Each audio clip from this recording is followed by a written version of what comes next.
Guys, for today's video, so naglabas ng stat or article din si Home Credit na sinasabi niya, basically ang iPhone ang top na fina-finance ni Home Credit ngayon 2024. Apple's premium device remains Home Credit's top mobile in 2024. Country's leading consumer finance company sees steady growth, 66% increase from last year 6 billion pesos worth of sales. Yan, naniniwala ba kayo dito na ang iPhone ay for everyone? Well, check din natin yung ino-offer ni Home Credit when it comes to iPhone, di ba? But basically, hindi naman iPhone lang eh. In general din, mailalapit din natin siya sa general comparison between Home Credit and other buy now, pay later option. So parang okay ba talaga si Home Credit o mas kilala lang si Home Credit? Ayan, yan yung titingnan natin. So samahan nyo ako. Pag-usapan natin yan. Sit back and let's discuss. Coming right up.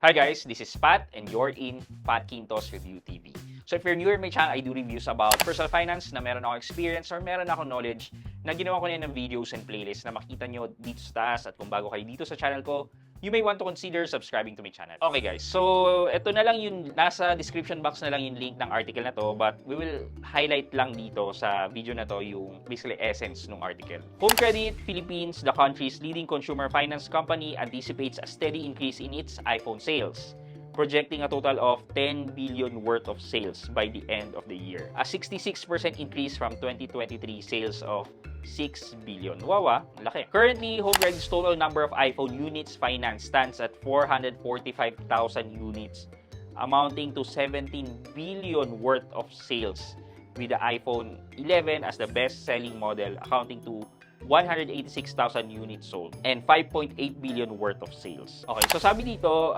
those who were previously content with their mid-tier phones are now earnest in purchasing an iPhone because of the flexible plans that allow them to get them for just 50 to 60 pesos per day. Sabihin natin 60 times 30 days at that's around 1,800 nga lang naman.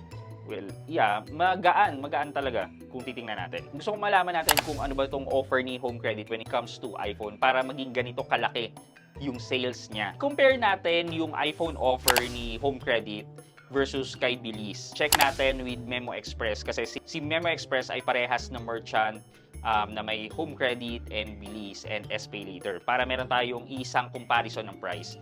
Tingnan natin kung sino sa kanila may okay na offer para naman makita natin na kung mas okay ba umutang talaga kay Home Credit, ano yung advantage sa pag-utang natin kay Bilis, and yung advantage na ng pag-utang natin kay SPay Later. Okay, so unahin natin si Home Credit. So, login tayo sa Home Credit. Ayan, nakikita nyo. Tapos, eto nga, may iPhone sales dito. Hanapin natin iPhone 16. So, kailangan natin piliin kung nasan tayo. Ako, nasa Marikina ko. Ayan, para makita ko yung choices ko. So, ito daw. Pwede daw kumuha sa Abenson, Home Along, Memo Express, Power Mac Center, and Silicon Valley. Okay, so sabi dito, sa Memo Express from 6,082 pesos daw per month. So basically, ito yung loan details. So original price daw ay 54,990. Tapos magda-down payment daw ng 27%. That's 14,848. And then meron daw processing fee na 3%. Tapos ang interest rate niya ay 5.99 or around 6%. So kung i-calculate natin yung total cost nung item, monthly natin ay 6,082 for 9 months. Meron pa bang ibang 9 months lang? Tapos idadagdag natin yung down payment na 14,848. Yan, magiging 69,586 plus yung processing fee na 3% na 1,205. So, total ay 70,791 pesos yung total iPhone price kay Home Credit. I-minus natin yung principal which is 54,990. So, 15,801 yung interest niya. I-divide natin to by 54,990. Lumalabas sa 28.73% sa 9 months. Divide natin yan by 9. So, yung monthly na interest rate daw ay 3.19 lang, which is, yeah, medyo mababa naman. Multiply natin to by 12 para makita natin yung APR. That's 38%, 38.31%. Okay, so nakita natin yung offer ni Home Credit. Kamusta naman ang offer ni Bilis? So, i-search din natin si Memo Express, MX. Ito, Memo Express. Tapos yung amount na same na ipa-finance is which is 54,990 iPhone 16. Request natin. Ayan, so na-approve tayo. And then makikita natin yung limit boost. So basically, kay Bilis naman, 12 months to pay versus kay Home Credit na 9 months to pay. Kay Home Credit, ang monthly payment natin ay 6,000 pesos. Pero kay Bilis, ang monthly payment natin ay 6,640 pesos. Eh bakit? Parang mas mabigat kay Bilis, di ba? Well, tingnan natin. 6,640 times 12, around 79,680. Mas malaki to because 12 months to pay. And at the same time, wala tayong down payment. Kay Home Credit, meron tayong down payment. Pero para apples to apples na comparison, kasi kay Home Credit ay 9 months lang, kay Bilis ay 12, kunin na lang natin yung APR. So, i-minus natin yung principal amount na 54,990, 24,690 yung interest. Divide natin by 54,990. And so, lumalabas na 44.89 or 44.90% kay Bilis. Yun nga, masasabi ko na ito kay Bilis is wala kang down payment. So, kung ikaw yung taong gusto mo nang makuha yung cellphone nang wala kang nilalabas, eh well, dito ka kay Bilis. Pero kung gusto mo naman yung maliit yung pagbabayad or yung total cost nung bibilin mo at saka mas shorter term, eh well, go for Home Credit. Ayan. Lastly, i-compare naman natin si SPayLater. So, SPayLater, si Memo Express ay isa rin niyang merchant. So, punta tayo sa SPayLater. So, eto guys, hindi ko pa siya nare-refresh yung credit, pero pwede ako mag-refresh. So, click ko lang yung refresh credit. Ayan. Nabigyan ako ng additional na 20,000 extra credit. So, around 77 yung pwede kong ipambili for phone. Ayan. Pero hindi ako bibili guys, pinakita ko lang sa inyo. So, eto, merchant near me, Memo Express, ano. Okay. So, ito naman, hindi ko malagay yung 54,990, pero ginawa ko na lang 55,000. So, ang installment natin with SPayLater ay 6,542.66 and wala rin tong cash out. So, kung multiply natin yung 6,542.66 times 12, yan, lumalabas sa 78,512.92.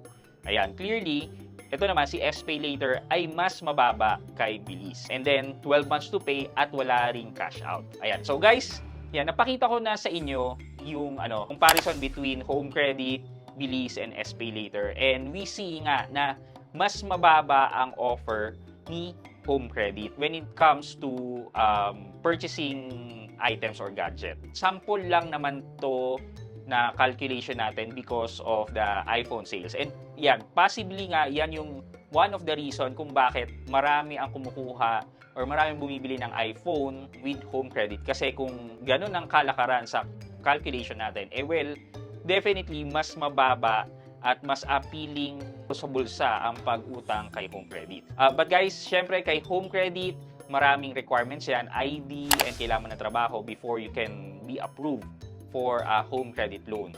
Whereas dito naman kay Bilis, one ID lang yung kailangan, magagrantan ka ng initial na credit line and then merong limit boost na pwede mong gamitin na katulad niyan, na pinakita ko na pwede ako makabili ng gadget in excess dun sa initial na credit limit. Kay SPayLater naman, pag nagrantan ka niyan, dahil sa paggamit mo na Shopee, eh kailangan mong i-build pataas yung internal credit score mo with Shopee bago ka mabigyan ng mataas na credit line o kaya ng SPayLater Extra. So yan, sana may nakuha kayong information sa comparison natin between yung tatlong buy now, pay later option. And if in case na kailangan nyo ng loan service ng buy now, pay later, eh magamit nyo itong comparison natin. Again guys, pwede nyo gawin yung same exercise na ginawa natin when comparing the best option for you. Ayan. Okay, for our question of the day, kamusta ang experience nyo with Home Credit? Yan, nakakapag-loan ba kayo? Smooth sailing ba ang experience nyo? O meron kayong kakaibang experience na hindi maganda kay Home Credit? Let me know sa comment section sa baba at may chance kayong manalo ng 1,000 pesos sa ating weekly GCash giveaway. Yun lamang po for today's video, but before we end this video, mag-shoutout po muna tayo at shoutout kay at Gmark Parenas 5040. Salamat sir, success. Badly need for my kids allowance. Thanks you so much. At Gmark Parenas 5014. Good to hear po na nakatulong po ang video sa inyo. Thank you so much. I hope you can like this video. Leave a thumbs up, and if not, wala na problema dyan, but continue to support me by subscribing to my channel by clicking the subscribe button and also the bell button sa tabi ng subscribe para mag-receive kayo ng latest notification sa lahat ng upload ko. Again guys, this is Pat Quinto, and you're in Pat Quinto's Review TV. Bye-bye!